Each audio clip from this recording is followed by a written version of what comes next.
Hast thou stayed? I must have fled. That is what the vision said. In his chamber all alone, kneeling on the floor of stone, prayed the monk in deep contrition for his sins of indecision, prayed for greater self-denial in temptation and in trial. It was noonday by the dial, and the monk was all alone. Suddenly, as if it lightened, an unwonted splendour brightened all within him and without him in that narrow cell of stone.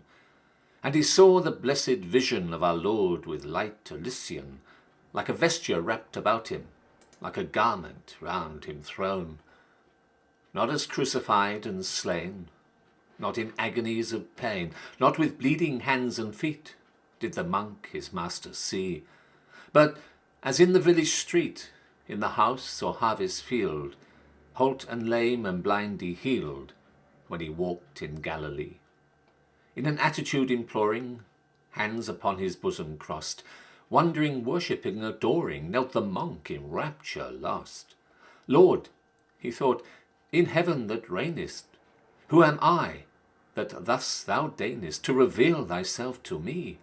Who am I, that from the centre of thy glory thou should enter this poor cell, my guest to be?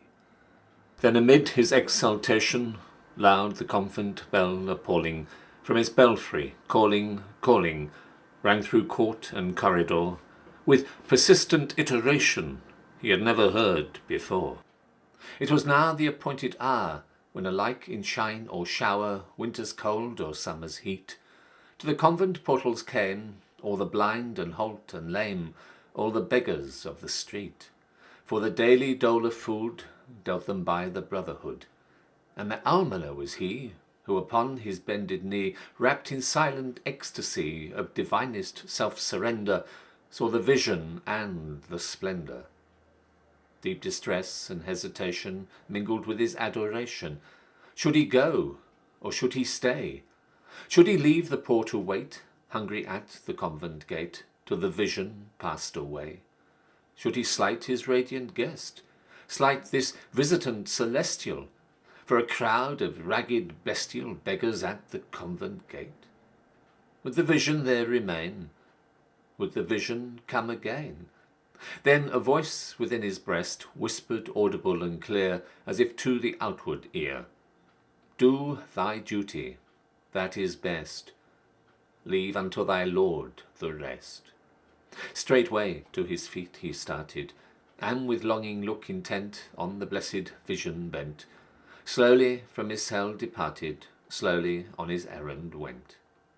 At the gate the poor were waiting, looking through the iron grating, with that terror in the eye that is only seen in those who amid their wants and woes hear the sound of doors that close and of feet that pass them by. Grown familiar with disfavour, grown familiar with the savour of the bread by which men die. But today, they knew not why, like the gate of paradise seemed the convent sate to rise. Like a sacrament divine seemed to them the bread and wine. In his heart the monk was praying, thinking of the homeless poor, what they suffer and endure, what we see not, what we see. And the inward voice was saying, "Whatsoever thing thou doest to the least of mind and lowest, that thou doest unto me." Unto me?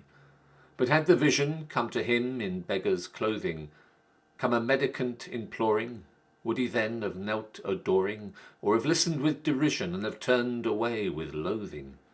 Thus his conscience put the question, full of troublesome suggestion, as at length with hurried pace towards his cell he turned his face, and beheld the convent bright with a supernatural light, like a luminous cloud expanding over floor and wall and ceiling. But he paused with awe-struck feeling at the threshold of his door, for the vision still was standing as he left it there before, when the convent bell appalling from his belfry, calling, calling, summoned him to feed the poor.